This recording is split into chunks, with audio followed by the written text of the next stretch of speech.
Bienvenidos a un nuevo tutorial de XAweb. En esta ocasión vamos a indagar un poquito más en las operaciones tipo fetch.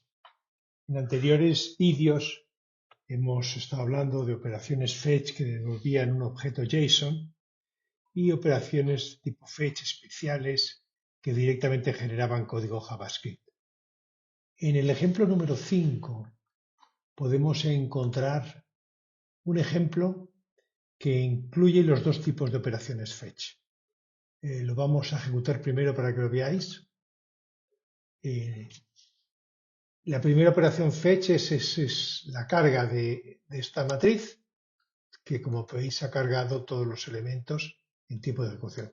Y el segundo objeto fetch que vemos en este ejemplo es este de aquí, que cuando le pulsamos el botón directamente se cambia el texto del botón. Pues vamos a ver un poco el ejemplo este, que es en concreto el número 5. Si os dais cuenta, cuando se ejecuta el CGI, el primer método que se ejecuta siempre es createDoc, como hemos visto, y en este caso saltamos a la default section, a la sección principal. En la sección principal, pues hacemos las operaciones clásicas de establecer el contexto, y aquí tenemos una función, que esta función la vamos a utilizar en el primer fetch para rellenar la matriz de provincias. Y es una función escrita en JavaScript, pero que ya vais a ver que tiene poca complejidad. Añadimos el JavaScript, el código JavaScript que acabamos de crear, y luego, pues como hemos visto siempre, una introducción, varias etiquetas. Aquí tenemos un componente, un control que es el wselect, que se corresponde con el control HTML select. Y como podéis ver, y aquí esto podría tener, podemos empezar a comentarlo ya, utilizamos una propiedad que se llama ccache. Ccache y le indicamos que es de tipo global. ¿Esto para qué sirve? Vamos a ver, en XAweb, cualquier control en cualquier nivel de anidamiento, es decir, incluirá a él y a todos sus descendientes, se pueden cachear. Entonces, la idea es muy sencilla. Las cachés pueden ser de varios tipos. Puede ser global, de sesión o ninguna. Cuando un elemento está cacheado, quiere decir que se genera el código HTML de ese control y luego se reutiliza todas las veces que haga falta. En el caso de las provincias tiene muchísimo sentido, porque las provincias no suelen cambiar. Y entonces, si os dais cuenta, tiene muchísimo sentido que no haga falta tener constantemente alimentando las provincias. Items, en el caso de uno de los select, se carga llamando a la función provincias, que si vamos para abajo veremos que no es más que una matriz en el cual el primer elemento es un identificador, un número, y después el título. ¿Vale? ¿Lo veis? Si os dais cuenta, esa matriz es la que después se va a asignar a la propiedad items del control. Como tiene un ID, pues lógicamente tiene que tener un elemento global. Este select, como podéis ver, se carga en el CGI cuando se genera el CGI. Después veremos cómo hay otro componente select que se carga en tiempo de ejecución sin hacer ninguna recarga del CGI. Y después este es el select, que si te das cuenta está vacío, no se le asigna nada. El segundo select. Y encontramos aquí el primer fetch. El primer fetch lo que hace es llamar a un servicio que se llama srv provincias. ¿De acuerdo? Y le estamos diciendo que el tipo es application JSON. Y le estamos indicando que queremos que llame a la función de callback myFill, que es la que habíamos creado aquí arriba, myFill.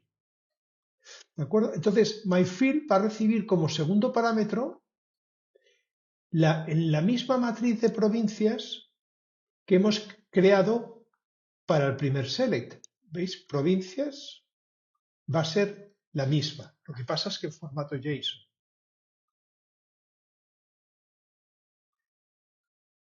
SRV provincias. Si vamos a ver SRV provincias, veréis que lo que hace es coger la función provincias y la convierte en un JSON. No hace más. La función JavaScript lo único que hace es elementes precisamente el control HTML donde queremos poner la información. Le establecemos la longitud 0 para borrar lo que pudiera tener y después por cada una de las filas que tenga data, pues vamos añadiendo elementos en el control. Y le pasamos primero row 1 y luego row 0. Row 1 es el nombre y row 0 es el código. No tiene más, es así de sencillo.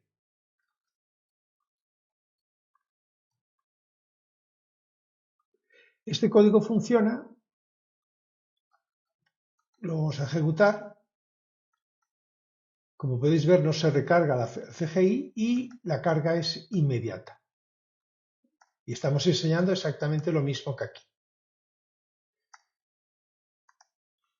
Ese sería el primer fetch, que como habéis visto es de tipo application.json. Aquí es muy importante tener en cuenta una cosa.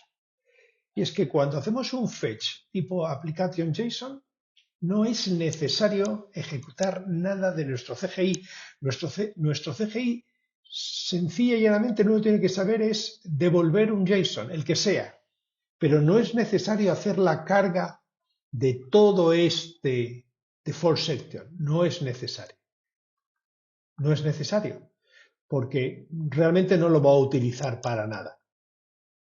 Por lo tanto, este código que estamos viendo aquí se podría simplificar diciéndole if is default, es decir, no me has pasado nada, llama default section, y si no, no hagas nada. Vamos a ver si funciona. Ha funcionado perfectamente. Entonces, como os dais cuenta, cuando un objeto fetch es del tipo application.json, lo único que hace falta es que el servicio al que indica exista. Punto, porque es a lo único que se va a llamar. Se va a llamar nuestra aplicación, nuestro CGI va a ejecutar primero createDoc, pero si en el createDoc le hemos puesto que solamente se ejecute la default section cuando es default, lógicamente no se va a ejecutar nada. No hace falta. Cuando son procesos fetch tipo application.json, no es necesario ejecutar toda la default section. No es necesario. Nuestro CGI se va a comportar básicamente como un servidor, como un generador de servicios web, única y exclusivamente. Recibe una petición y devuelve un JSON. Y punto. No necesita de toda la gestión de creación de controles HTML que tendría el CGI básico. El otro tipo de CGI, el otro tipo de operación fetch, perdón, es el tipo application JavaScript.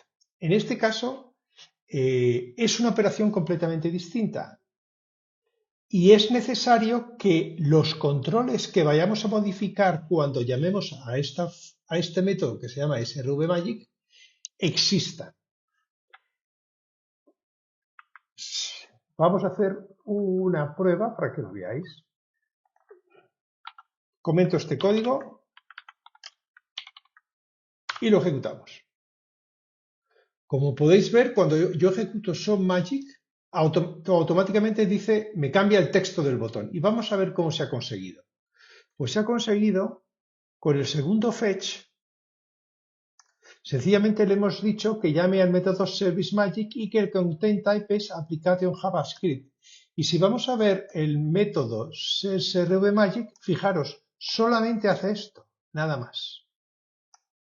Pero sin embargo, hay un control o button que tiene que existir, porque si no, no funcionaría. ¿Cómo funcionan las operaciones fetch fetch tipo aplicación JavaScript. Lo que hace Xaweb es básicamente reconocer los cambios que se producen en los controles HTML y generar el código JavaScript equivalente, que es lo que se reenvía al navegador para que él lo interprete y haga los cambios que sean necesarios. Por lo tanto, si nosotros volvemos a este código de aquí, en el cual solamente llamábamos a default section cuando era la primera carga, ¿qué va a ocurrir? Pues que no va a funcionar el segundo caso. El segundo caso no va a funcionar y no va a hacer nada, pero si le damos a F12 nos está diciendo que ctext no existe en wlogmain srvmagic 147 y es verdad que no existe porque no lo ha llegado a instanciar. ¿Cómo resolvemos este problema?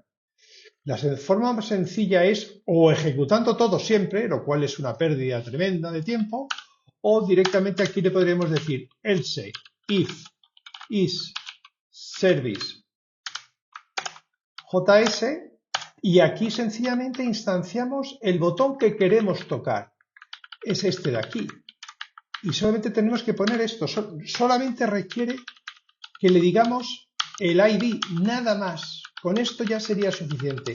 Él ya sería capaz de gestionarlo. Vamos a verlo. Ahí lo tenéis. Es importante y que comprendáis cómo funciona Xaweb cuando se realizan operaciones fetch de un tipo y de otro, y qué es necesario instanciar y qué no es necesario instanciar. Entonces, que nos quede claro, cuando es una operación fetch tipo JSON, application JSON, solamente es necesario que el método que se ejecute sea capaz de resolver todo lo que se le pida y devolver un objeto JSON. En nuestro caso era muy sencillo porque devolvíamos sencillamente una matriz de provincias, con lo cual no hacía falta tener nada en ámbito del resto del CGI. En el segundo caso, como íbamos a tocar un botón, el texto de un botón es necesario que ese botón esté en ámbito. Entonces, esto que estáis viendo es la solución más elegante. Podríamos haber hecho para que siempre se cargara todo, pero esta es la solución más elegante para que solo se ejecute lo estrictamente necesario para resolver el primer fetch y el segundo fetch, consumiendo la menor cantidad posible de recursos. Y eso es todo. Espero que os parezca más sencillo el asunto de la gestión de las operaciones fetch. Espero, si hay cualquier pregunta, os ruego por favor, si hay cualquier duda, os ruego por favor utilicéis el foro para hacerla. Estaré encantado de responder a cualquier pregunta que se haga.